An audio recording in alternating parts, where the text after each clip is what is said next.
Deepnagar party कार्यालय में परिचर्चा के दौरान राजद प्रवक्ता ने भाजपा को बताया दंगाई उन्मादी और भाषाई रूप से एक आतंकी पार्टी। नालंदा जिले के बिहारशरीफ प्रखंड के दीपनगर पार्टी कार्यालय में राजद के द्वारा प्रखंड स्तरीय अंबेडकर परिचर्चा का आयोजन किया गया, जिसकी अध्यक्षता राजद के प्रखंड अध्यक्ष अमोघ यादव ने की। इस परिचर्चा में बड़ी संख्या में राजद कार्यकर्ताओं ने हिस्सा लिया। परिचर्चा को संबोधित करते हुए राजद के मुख्य प्रवक्ता सह हिलसा के पूर्व विधायक अत्रि मुनि उर्फ शक्ति सिंह यादव ने कहा कि 1990 में लालू प्रसाद यादव ने मुख्यमंत्री बनने पर बिहार के लोगों के दिलों में एक अलग पहचान बनाई थी। जहां सरकारी कार्यालयों में अफसरों से जनता डरती थी, वहीं उनके शासनकाल में जनता अफसरों के सामने आवाज को बुलंद कर अपने हक के लिए काम करवाने लगी। राजद कार्यकर्ताओं को भी चाहिए कि पार्टी के द्वारा किए गए कार्यों को ग्रामीण क्षेत्रों में लोगों तक पहुंचाने का काम करें। शक्ति सिंह यादव ने भारतीय जनता पार्टी पर कटाक्ष करते हुए कहा कि वह मुख्य रूप से दंगाई उन्मादी और भाषाई रूप से एक आतंकी पार्टी है। यूपी चुनाव के वक्त भी नोटबंदी हुआ था और अब कर्नाटक चुनाव के बाद फिर से केंद्र सरकार के द्वारा नोटबंदी हुई है। नोटबंदी से देश के अंदर बीजेपी ने सभी जिलों में कार्यालयों के नाम पर जमीन खरीदने में जुट गई है। यह बीजेपी के द्वारा एक संस्थागत किया हुआ भ्रष्टाचार है। देश ने कई अधिनायकवाद शक्तियों को झेला है और उनको तड़ीपार किया है। एक इस क्षेत्र की मूली है।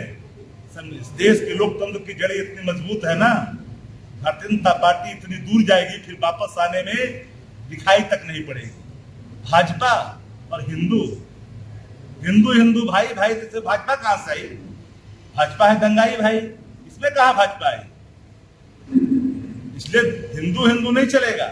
हिंदू भाई था, भाई है, भाई रहेगा। लेकिन बीच में भाजपा कहां से आई जो खुद है दंगाई? देश चलेगा काम की बात से, मन की बात से मत नहीं चलेगा। संविधान के अनुरूप चलेगा। संवैधानिक मूल्यों की रक्षा के लिए जहां तक दूरी तय करनी होगी हम लोग करेंगे। लेकिन याद कर लीजिए, यूपी चुनाव के समय में नोटबंदी हुआ था और कर्नाटक चुनाव के बाद फिर 2000 की नोटबंदी हुई। दोनों चीजों को एक बार बढ़िया से हिलाइए। नोटबंदी में क्या हुआ देश के अंदर में?